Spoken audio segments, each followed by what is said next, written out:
You are tuned in to a Fireside chat with Zany Mystic. Join us now on another exciting metaphysical journey. Relax, tune in, drop out, and take a seat by the fire as we explore new realms and possibilities. This is Magenta Pixie. You can find me at magentapixie.weebly.com. But now, here is Zany Mystic and guest. Enjoy the show.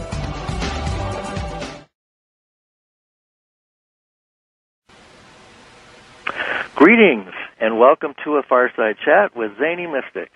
I'm your host, Lance White. Tonight, my guest is James Corbett, creator of the Corbett Report. The Corbett Report is an independent, listener-supported alternative news source. It operates on the principle of open-sourced intelligence and provides podcasts, interviews, articles, and videos about breaking news and important issues, from 911 truth and false flag terror to the Big Brother police state, eugenics, geopolitics, the central banking fraud, and more. James has been living and working in Japan since 2004. He started the Corbett Report website in 2007 as an outlet for independent critical analysis of politics, society, history, and economics. Since then, he has written, recorded, and edited over 1,000 hours of audio and video media for the website, including a weekly podcast, a weekly radio program, and several regular online video series. He works as a film producer for GRTV, the video production arm of the Center for Research on Globalization, a partner video producer for BoilingFrogsPost.com, the website of noted FBI whistleblower Sybil Edmonds, and an editorial writer for the InternationalForecaster.com, the weekly e-newsletter created by the recently deceased economic analyst Bob Chapman.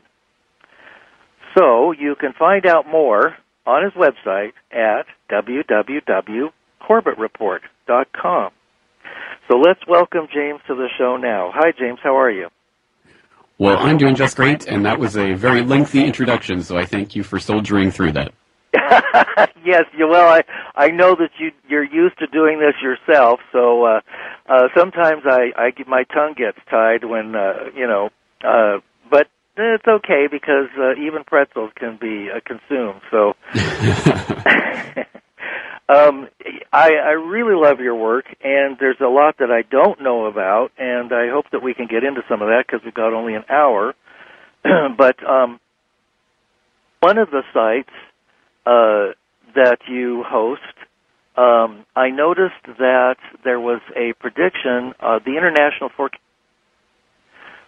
there was a prelude by Bob Rainier before some of your articles about the Year of the Snake. And there's a lot of talk about economic collapses, what the bankers are doing, that there's an intentional planned collapse, there are currency wars, we know that everything is manipulated. From your viewpoint, having been exposed to so many different sources, what do you feel is actually going on and that the public will need to become aware about?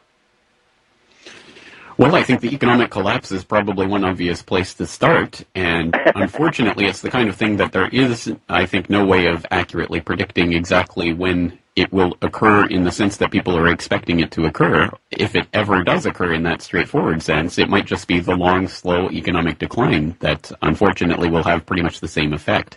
So, but I think it's pretty much inevitable the way they're just treating the money supply and just basically printing money off into infinity at the moment, and that's, of course, devaluing the money. And there's going to be a point of reckoning on all of this, especially with the debt ceiling talks that are still going on in Washington and all of this craziness at the political level. I think we're going to see some kickback on that in the economy sometime over the course of the coming years, but I can't predict if that's going to be this year or next or the one after that, because they've done an excellent job of stringing out this economic wonderland for this long.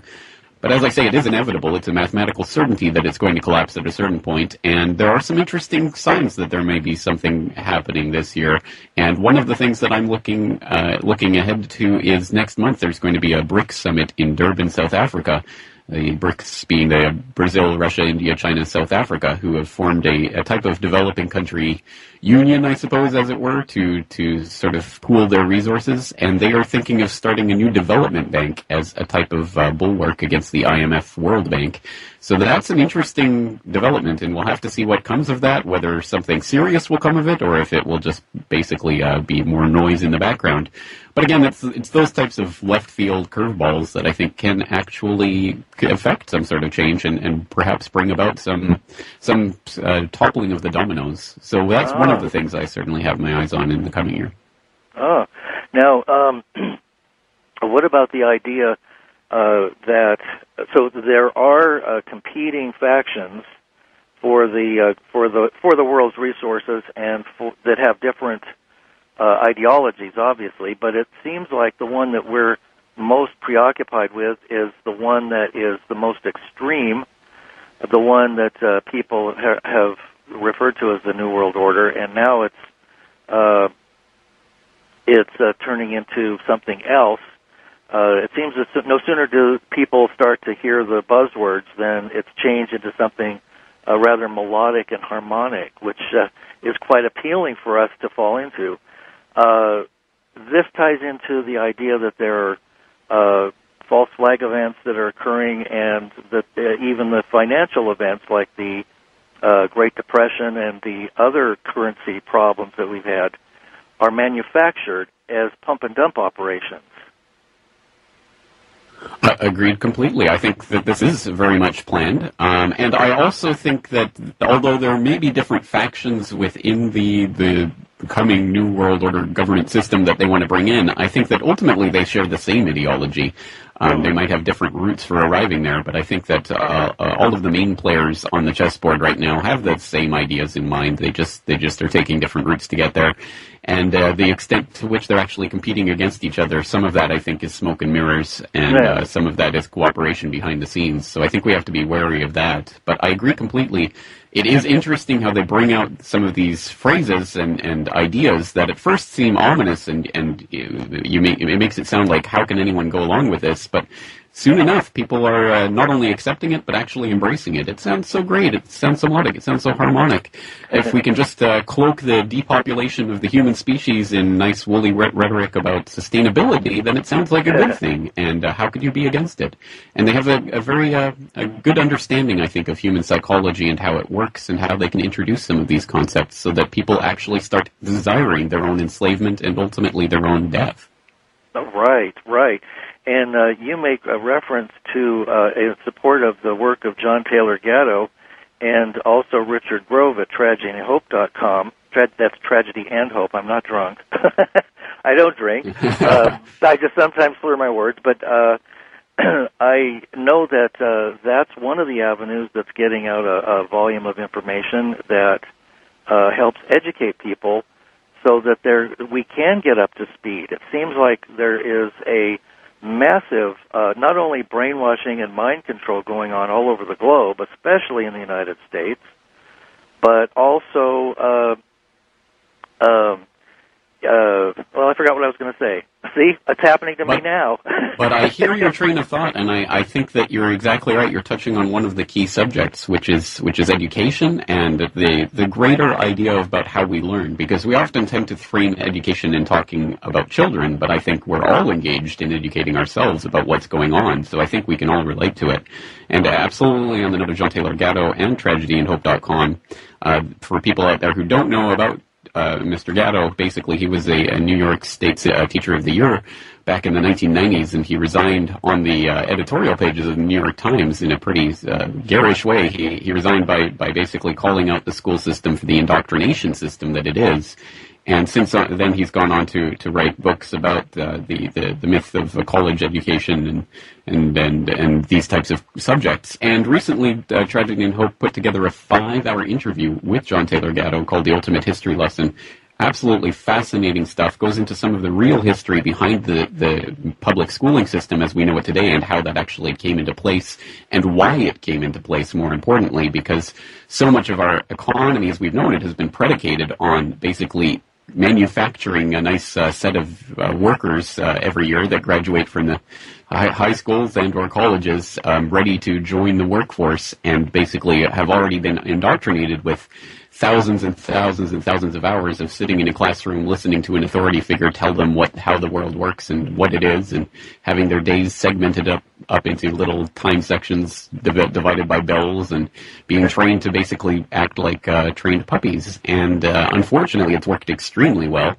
But there are, I think, more and more people shaking out of that indoctrination matrix each and every day through the marvels of things like the internet, by which we are communicating with each other right now, halfway around the world, and in completely different time zones. So it is an amazing world we're living in, and I think that there are a lot of hopeful signs, but we also have to be, I think, we have to acknowledge that there are some problems as well that we have to deal with as a society. Well, absolutely. And I think as people move out of that denial, it may take some shocks to do that, but we've stuffed this information down for lifetimes, and it seems like it's time for us to kind of snap out of our zombie state. Now, you're in Japan, and Japan was recently hit with the tsunami with the Fukushima event. How is that faring over there? Just since I have you there at the site, more or less. Well, unfortunately, not so well. And for people who are interested in Fukushima, I'm keeping a website, fukushimaupdate.com, where I'm trying to keep up to date. I don't update it every day anymore, but I do try to put up the latest stories. And unfortunately, one of the latest stories we have is that 2 more youths in Fukushima have been diagnosed with thyroid cancer. And so now we're starting to see some of at least what could be the possible effects of Fukushima. Of course, the government is denying that this has anything to do with Fukushima, but thyroid cancer is one of the earliest signs of the radiation poisoning that we would expect. And of course, that is exactly what happened in the Chernobyl area following the Chernobyl disaster in 1986. One of the first signs was thyroid cancer in young people, because of course that's the people who are most vulnerable to this. And now we're seeing it, lo and behold, in Fukushima, exactly as predicted. So this is a worrying development, and unfortunately not something that wasn't expected. And neither is the government denial about what's going on there unexpected. But again, that just fits into a pattern of cover-up that we've seen basically since the actual onset of the disaster itself, basically since day one. And as we now know, of course, they knew within days of the disaster itself. They had it confirmed and knew without a doubt that there had been complete meltdowns in 3 of the reactors. But they didn't bother revealing that to the rest of the world for a few months, obviously, in order to spare the Japanese from panic or whatever ridiculous ideas they had as to why they were doing it. But it has been a disaster in every possible way. And unfortunately, it's just another sign of the fact that governments, despite all their flowery rhetoric and platitudes, are not really, in the end, there to help. They are more often than not just there to, at the very least, cover for their own existence and try to make themselves more grandiose with each disaster. Right. No kidding. And doesn't it seem that there's a sickness that's going on within government? The more secretive it gets and the bigger it gets, the more secretive and powerful and the more forces are playing against each other, and people don't even really know. There's literally no transparency. I mean, we're basically fed BS morning to night on the mainstream media, and there's literally no transparency. There's just bread and circuses, which kind of reminds you of the Roman days. And does it look like this is a repetition of cycles in the past, where we're reaching the collapse of an empire or many empires?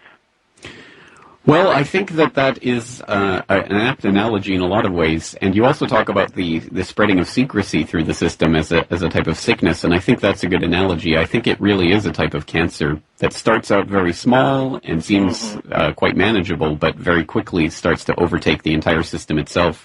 And at the very least, I think we can locate the starting date for that sickness in the American system in 1946 2008, I want to say, when the passage of the National Security Act, which basically brought the CIA into existence out of the ashes of the OSS, the Office of Strategic Services, which was the wartime intelligence agency, and started to create the infrastructure for the national security state and all of the things that are now done in the name of security and secrecy. Oh, we have to be secret because we're spying on the enemies, et cetera, et cetera. And that's always the excuse that's used to bring all of these apparatus into place. And unfortunately, as my listeners know, and I'm sure many of your listeners are aware, that is just the start of a slippery slope by which there's the erection really of a secret government, a government behind the scenes, that becomes institutionalized even once you start bringing it into existence with the National Security Act and other things like that, whereas it had been more of an informal alliance of people who had political power and access to the printing presses at the central bank, etc.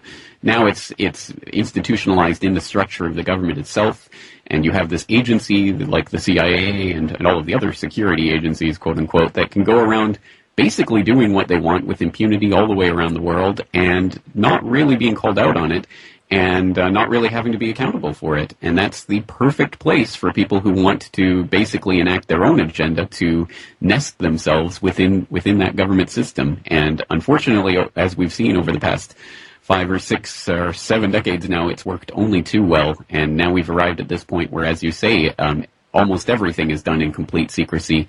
You have the president of the U.S., for example, signing bills into law saying or proclaiming that he can arrest citizens using the military, even American citizens, anywhere in the world, even on U.S. soil at any time, without ever having to bring them to trial, and all of these other just ridiculous police state measures that almost, one wants to say, have never been encoded in law before. They've certainly been practiced by other states, but most states in history haven't been brazen enough to actually put this down on paper in writing. And we're at this stage where most Americans, unfortunately, seem to be completely sleepwalking through this and don't quite understand the significance. So I think really the defining task for a lot of people out there is to get people to at least acknowledge what's happening and to really make them make that choice that we are all making right now, to either go along with the system to get along or to actually stand up and do something about it. And it's always my contention that there are things that we as individuals can do about this, and we have to be raising awareness of those types of things in order to, head this off at the pass. Absolutely. It's interesting when you mentioned 1948 that isn't it kind of coincidental that in 1947 there was a mysterious Roswell event, and it makes you wonder if 1948 wasn't kind of part of the reaction to the whatever it was that happened during those couple of years in order to keep things secret. Well, I would like to say those types of things are related, and that could be for a number of different reasons. It could, of course, even be that type of information is planted as a type of red herring by the intelligence agencies. So, I mean, there's a lot of different ways that can work, but absolutely, I think when we start looking at highly secretive and repressed pieces of history like that, there's a lot of different ways that can actually directly relate to the security state that's been erected around it. And of course, that's the type of thing that fascinates a lot of people and can motivate them to actually start looking into this. So to that extent, I suppose it might even be a healthy thing. But again, I think we have to question why this secrecy exists and why basically citizens are being treated as children who can't possibly know the truth. Oh, we can't tell you everything. That would just be too much for you. And I think we have to stand up against that mentality and demand to know what it is the government knows about all sorts of events like that and others. Absolutely. It's a little unfortunate that most people are now stuck between 2 and 3 jobs and going from various fast food restaurants to to Walmart, no plug intended, buying their groceries and their shopping stuff. We become so compressed that it's rather convenient that nobody has time to do things. Isn't it exactly the case? Yeah, and that's, I think, really the key to the whole economic system, and why I spend so much time taking a look at what's happening economically, because that's something that I think people don't give enough credit to, which is we tend to assume that the way that our lives function at the moment is the way the world is, and the way it's supposed to be, and the way it always has been. That's kind of our weakness as mere mortals. We are not really able to appreciate just how much of the context that we're living in is arbitrary and has been created around us. So that when we are placed into this economy where it's just how it is. You just have to have two parents working full-time jobs to scrape by enough to hopefully make ends meet, and that's just the way it is. And even a generation ago, that wasn't the way it was, but we've come to accept that. So now we accept, you have to buy your cheap slave-made Chinese goods at Walmart and shut up and enjoy it. And this is the way life is. And unfortunately, we can get caught up in believing that hype and believing that this really is the way that the world is supposed to look. And I think it really helps us to try to step outside of that as much as possible and to really question all of the things that we're being placed into, all of these systems and structures of control that we're placed into on a daily basis. Oh, absolutely. Absolutely. It is a matrix of control. David Icke expresses it pretty well, and a few other people. But one of the things that you mentioned brought up the idea about the Fukushima event there, that sometimes it's hard to tell what's going on because we don't know what's being brought about through technology like HAARP, the weather wars, chemtrails, and GMO, and the rest of it. We just don't know what's causing what anymore. And weather events now, I tend to question whether an event that's global is a real event or if it's Memorex. So, at least there's some questioning there, but most people can look up into the skies and see chemtrails, and they don't see anything but a nice blue, clear sky.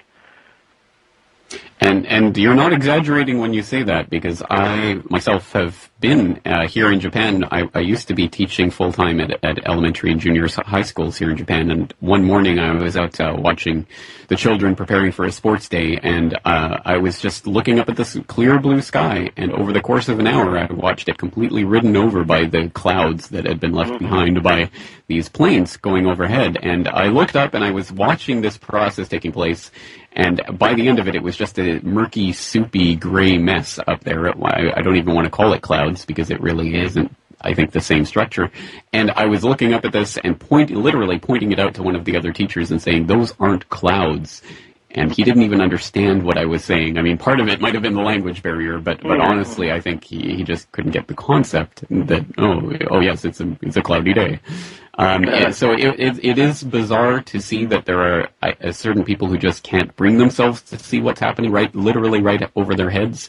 Yeah. And that, I think, is one of the most worrying things, because that shows to me that things like what George Orwell was writing about back in 1948 when he wrote 1984 is true. It's literally true that people can literally actually stop themselves from seeing what is actually in front of their eyes with this process of doublethink, and can actually, I guess, just stop believing their own lying eyes as long as the government tells them that there's nothing to see. And that is an extremely worrying phenomenon, because it really makes you wonder how you can break through that barrier of conditioning with people. Because if they are so conditioned they can't see what's literally happening in front of their eyes, how are you ever going to reach them with any type of reasoned argument?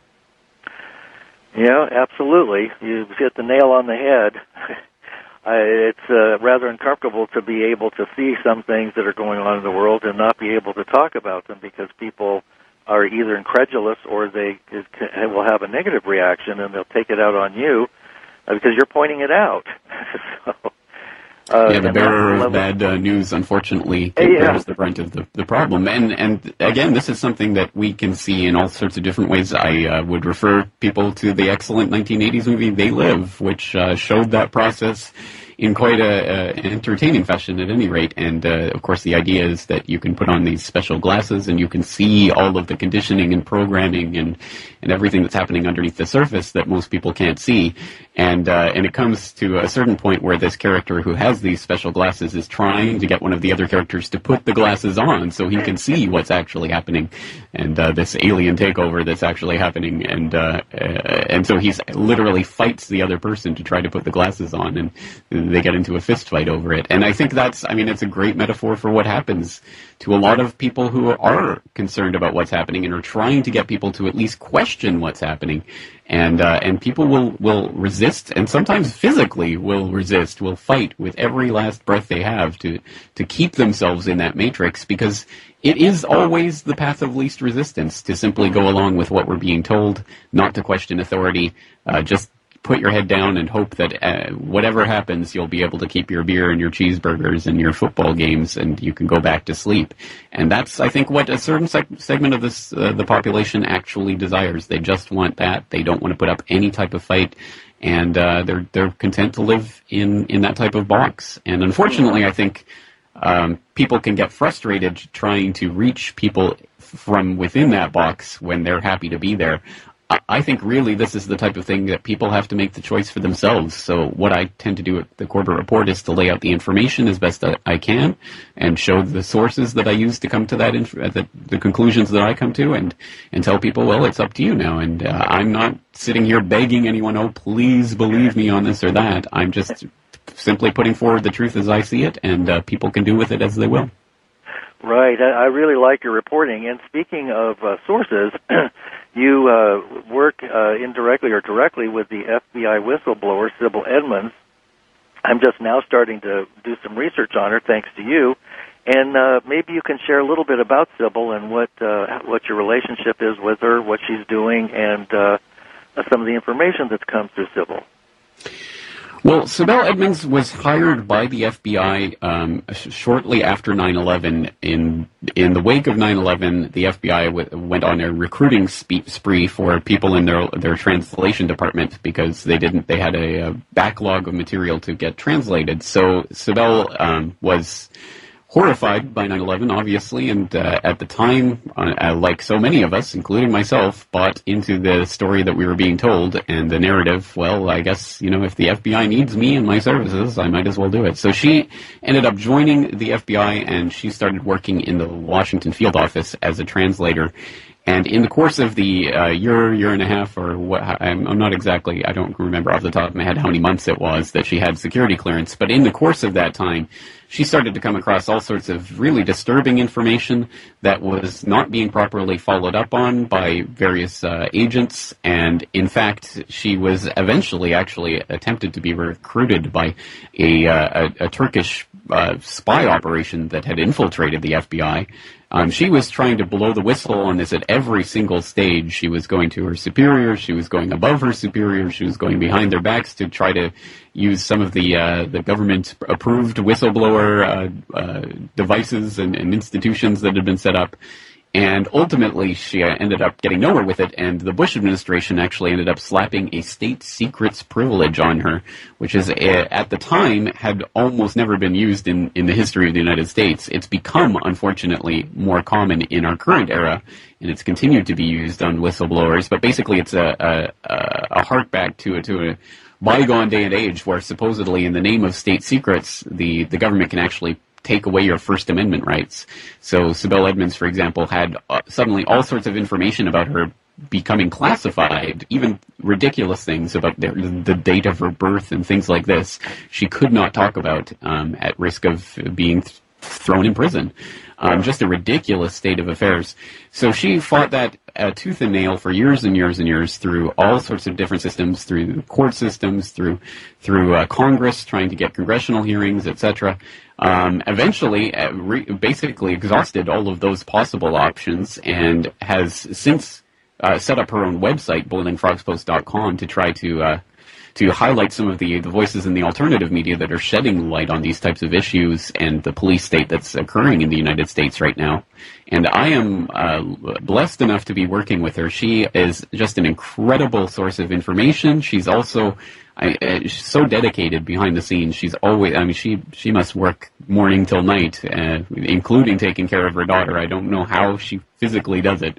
But so I'm working with her as a video producer, and I do a series of reports called The Eye Opener, which comes out every Tuesday. It's a video report, usually about 15 minutes long, exploring a different subject each week, and we're trying to do some hard-hitting analysis. And recently we've been having a series of conversations about Operation Gladio, which is a fascinating piece of history.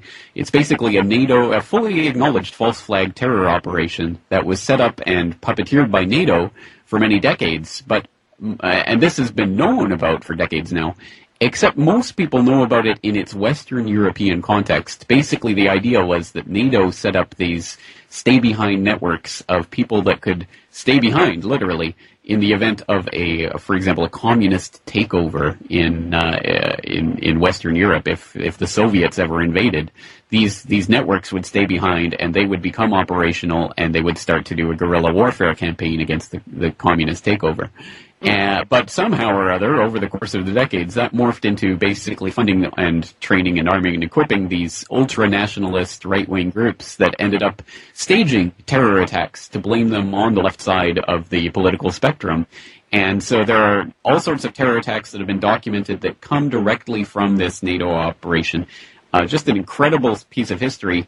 But Sibel, in recent weeks on my website, has been adding to this story and has been showing how, in fact, although all of the interest so far in Operation Gladio is concentrated on Western Europe, in fact, Turkey might be one of the keys to Operation Gladio, and examining what's happening today in the Central Asian Caucasus region and the NATO literally working with, funding, and training terrorists as part of Islamic radical terrorists, as part of Operation Gladio Plan B, which is basically the war on terror paradigm. They fund the terrorists who then go out and commit the terror attacks that they then get to use as the boogeymen, which gives them the excuse to go in and invade country after country. So Sibel is breaking all of this down in these hour-long interviews that we're doing every week now for the last few weeks. Just incredible information. And unfortunately, I haven't seen very many people in the alternative media picking up on it, but it's all there on CorbettReport.com, so I implore your listeners to go check it out if they're interested. That sounds wonderful. Where do what example of some of those terrorist attacks, and where does 911 fit into the scheme of things?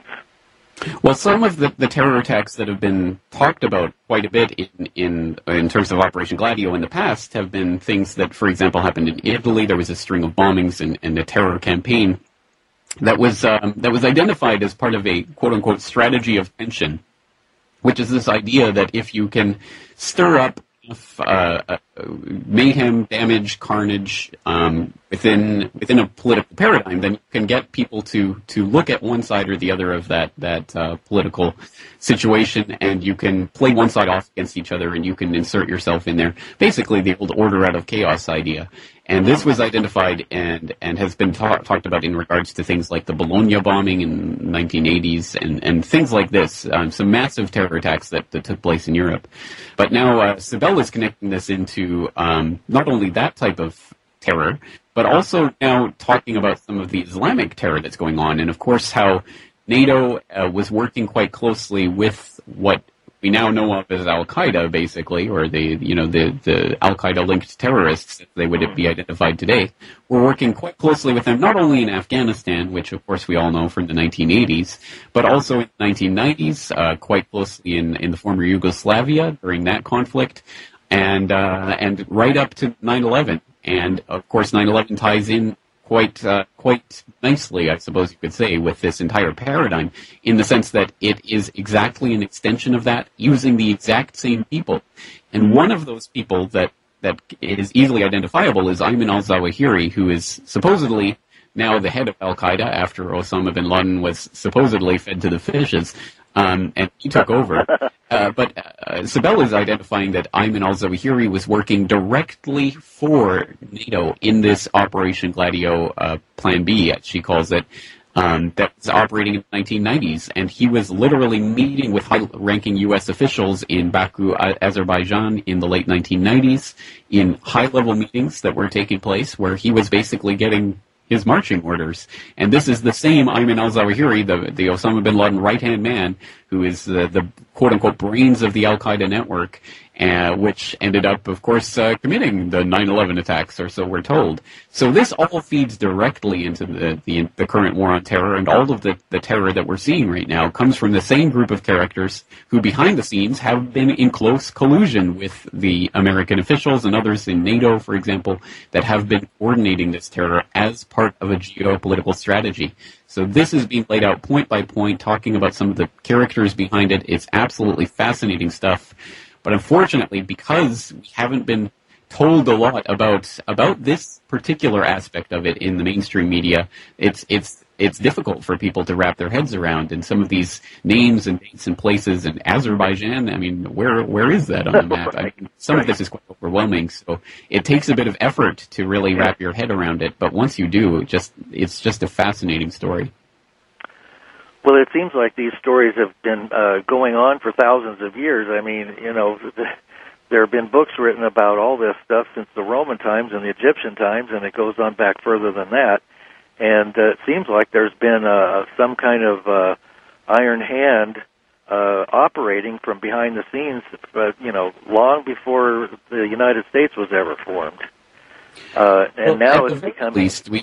Yeah, exactly. And I think at the very least we can say that there's definitely the science and the techniques of control have been refined over centuries, the course of centuries, and unfortunately they just keep getting better and better at controlling people, and through more and more scientific means. So I think we are reaching a different era in which the type of total control that wouldn't have even been dreamable, wouldn't even have been imaginable in former periods of time, is now really literally within the grasp of whatever tyrannical dictator wants to use it. And that, to me, is what makes this particular form of tyranny that much scarier than that which has occurred in the past.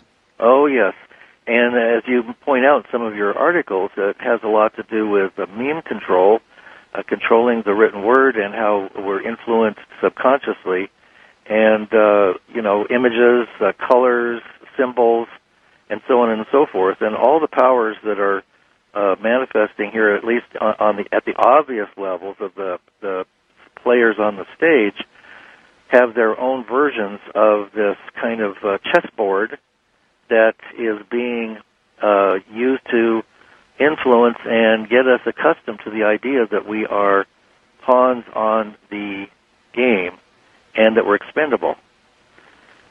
So, well, you're right to point out the subconscious aspects of this and other parts like that, because it is very much a psychological matrix of control that's been put into place, and it plays on such primary parts of the human psychology that it actually, I mean, it sounds ridiculous at a certain point, but it truly is. For example, they can divide the political spectrum into the blue team and the red team and get you to cheer for one side or the other, and it just appeals to the most basic parts of human psychology.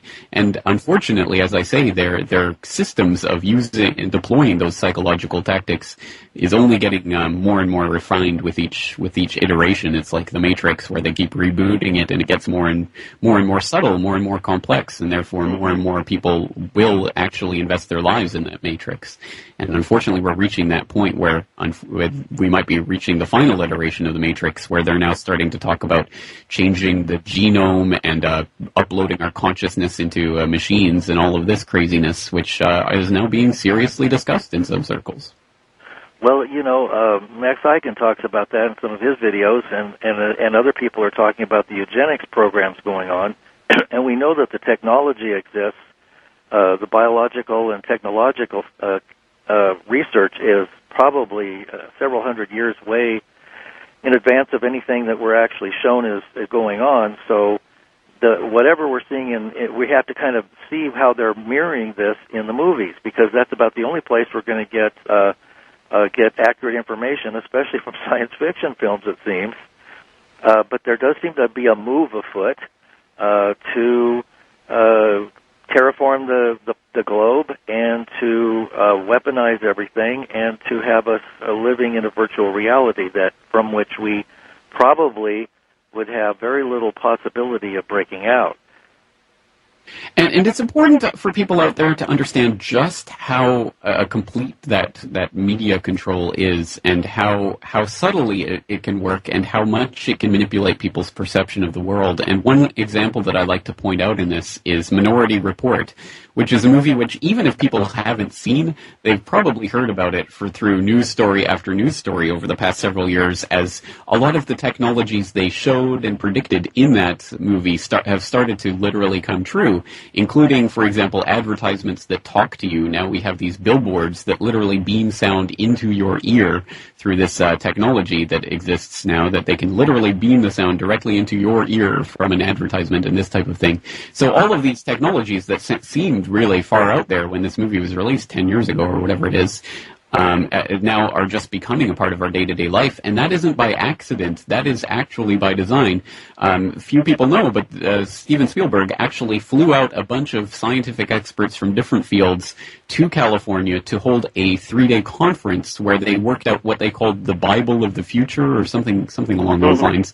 And they actually came up with, well, in 50 years and 100 years, what will technology look like? And they actually wrote this entire thesis about the different aspects of life, 50 years from now, and what types of technology would exist.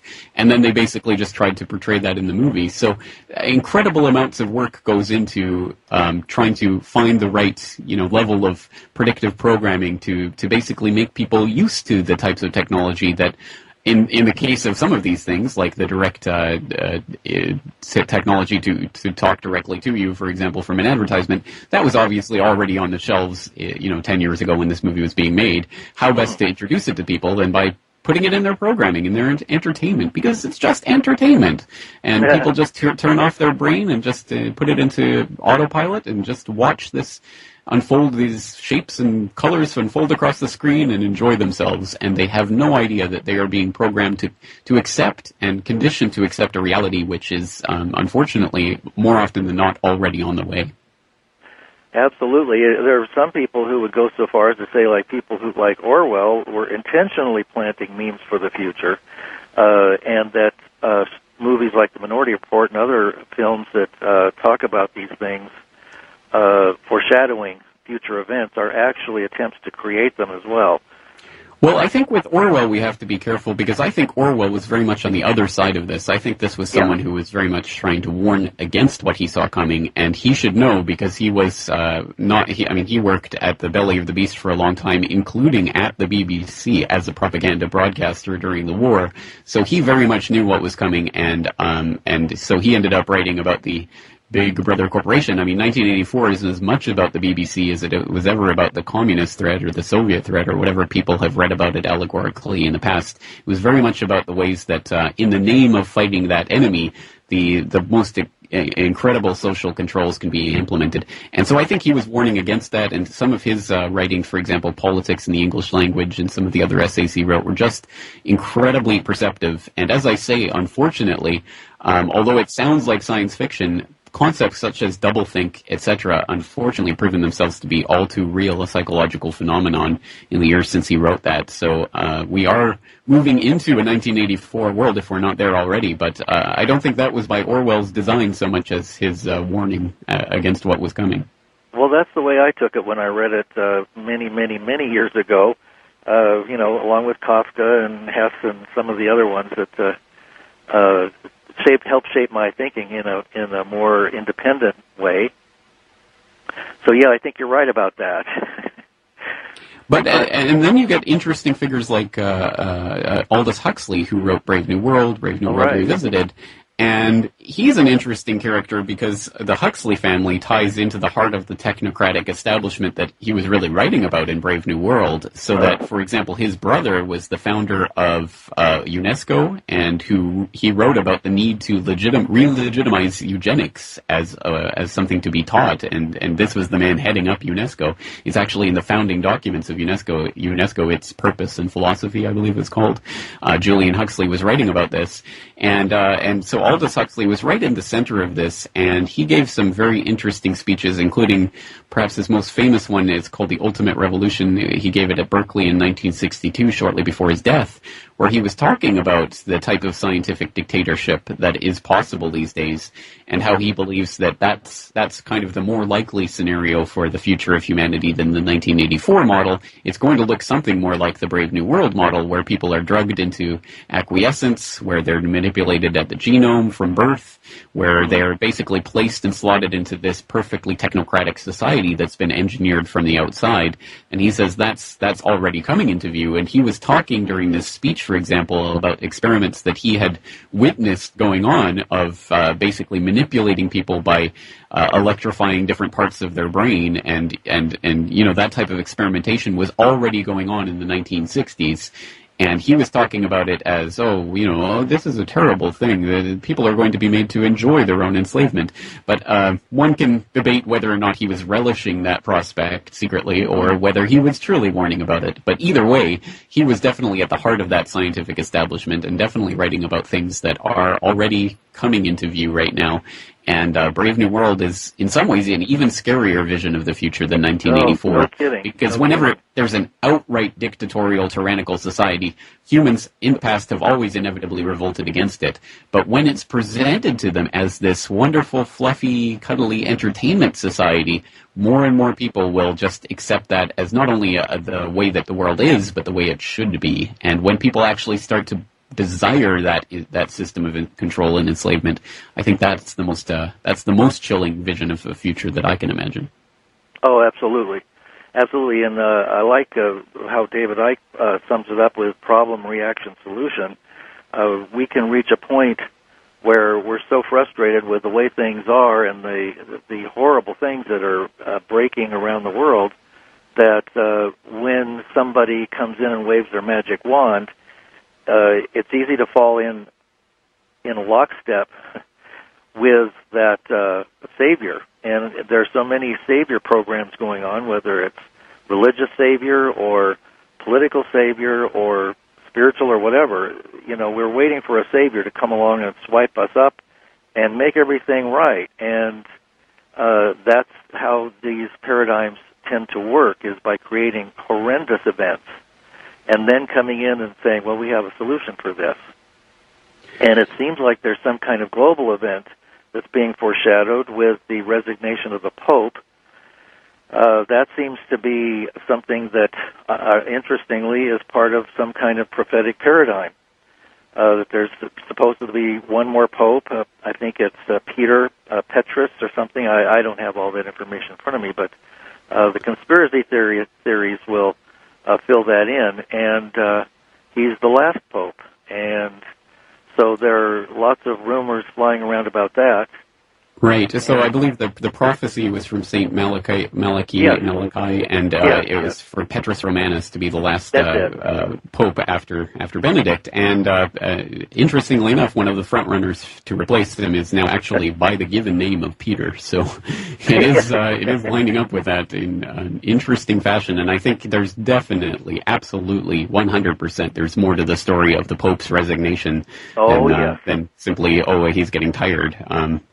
Especially when we remember John Paul at the end of his reign was, basically a puppet. I mean, it was Weekend at Bernie's. I don't want to, not to be disrespectful, but it was just ridiculous. And so I don't think that we can take this claim that it's due to failing health seriously. I mean, there's something going on here, and I guess we're going to find out one way or another.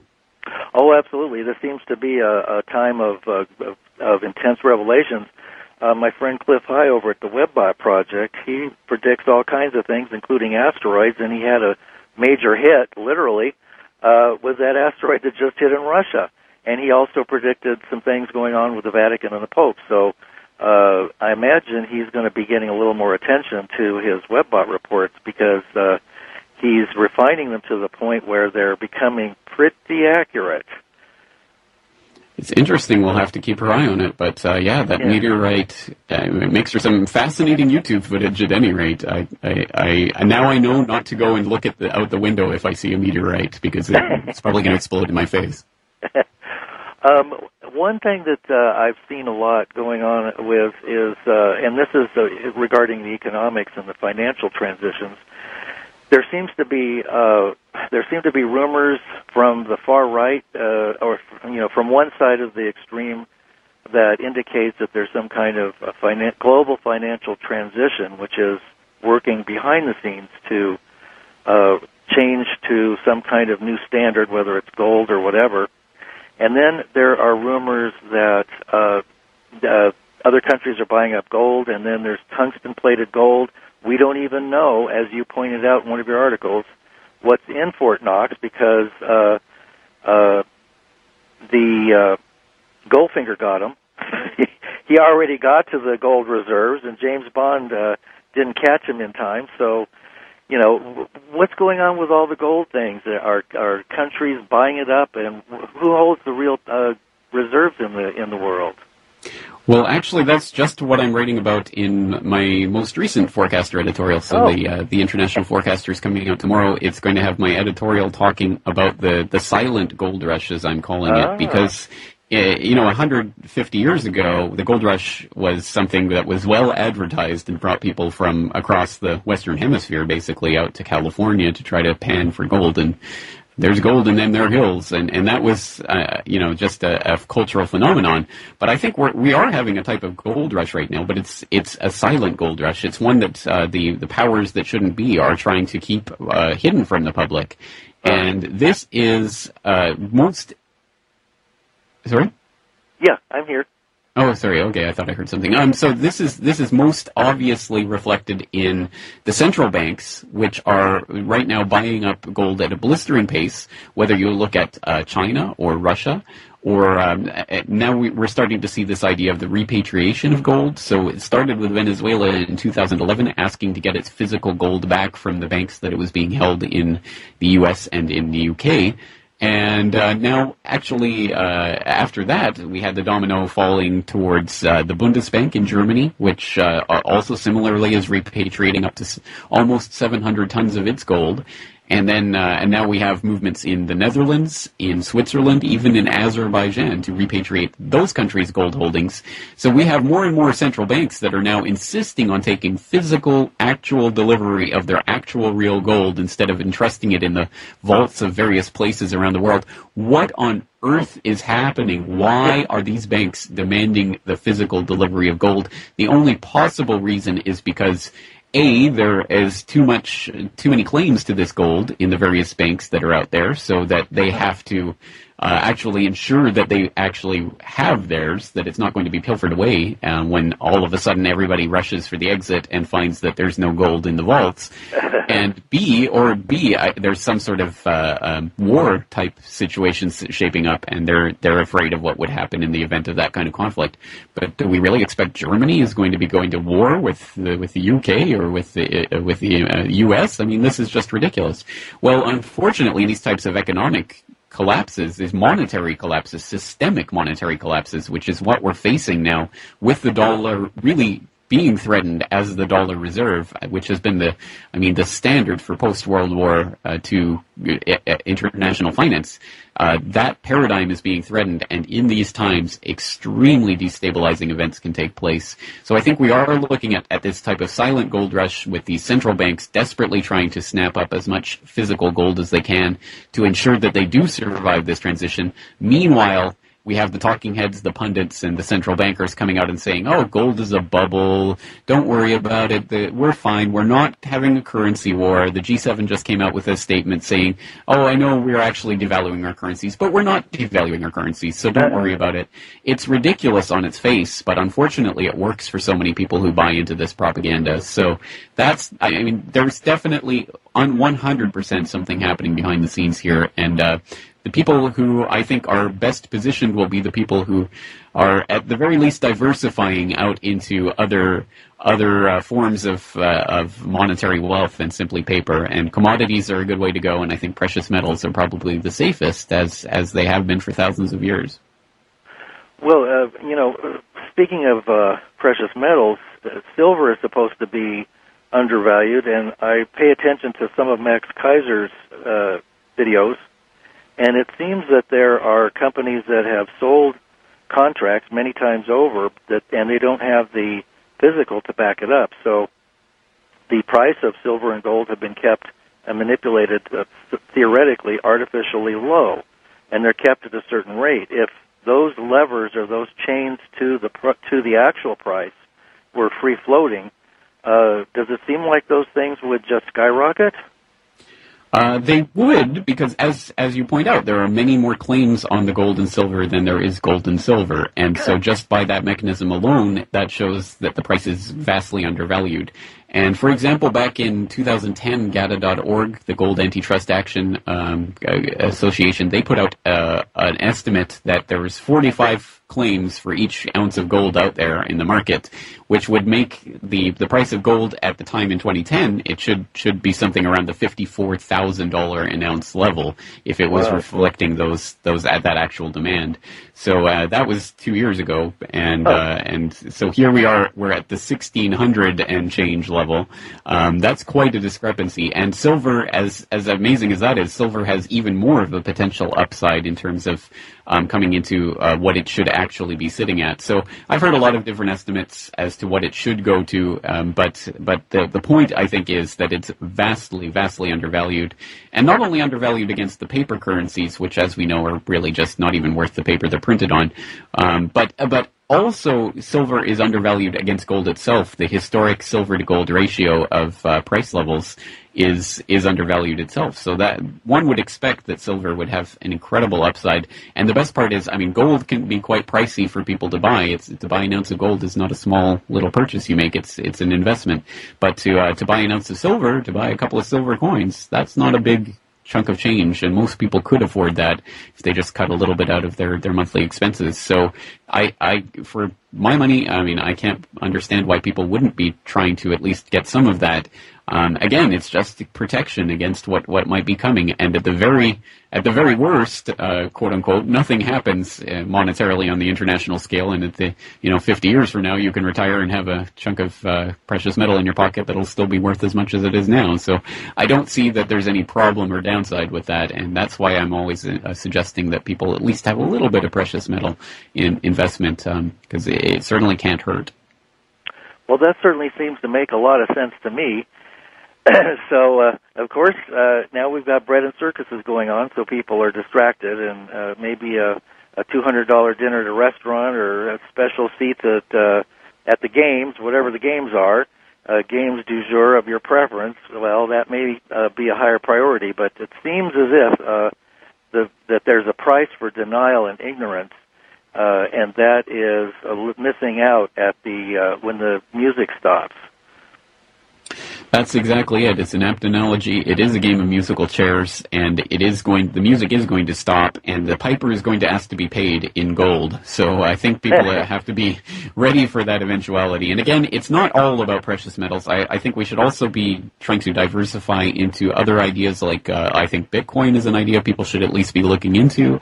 Alternative currencies, LETS programs, all of these types of things that are happening right now in exchanges in your local community. That's where we can start to build up an alternative to the current economic system, and that's where we are going to find the salvation, I suppose, at the end of the day. If the system collapses, it's not going to come from government coming down and from on high and handing out goodies to people. It's going to come from whatever relationships people are building up right now with their neighbors and their community, and those types of relationships are what can, at least theoretically, last in the event of a collapse. So I hope people are taking that into account and doing what they can.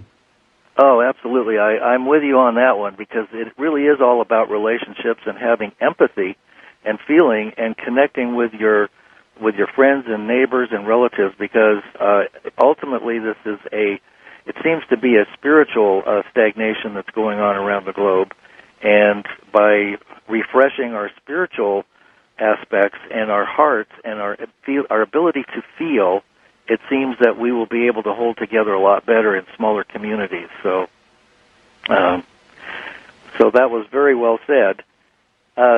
We're just about out of time, and I wanted to give you a moment to mention again the websites that you are on, and if there's any parting thoughts that you have for the listeners, that would be great. Absolutely. Well, I'm at corbettreport.com. That's CORBETT report.com. And from there you can find links to all of the various sites that I link to and am associated with. But just as a final parting thought, I just want people to reflect on the fact that we've now been conditioned as a society, really, to be the types of people who will go into public places and spend that time with people out there in the real world on our smartphones, looking at a little blue shiny screen, engaged in that. And why have we been engineered into this type of society? How have we arrived at this part? How has the basic bonds of human relationships been broken? Well, that's something that has obviously been engineered. So the way to fight it back against that is to put down the smartphone for a second and try to actually talk to a real human being and see how that goes. I think we have to start breaking some of those bonds of conditioning, and that's going to be ultimately what sees us through. Wow, beautiful. Well said, James. Thank you so very much for being on the show. I could talk to you for hours, and I love your work, and I want to thank you for being on the show today. Well, I appreciate you having me on. Thank you. All right. Well, come back again. All right. Good night, everybody.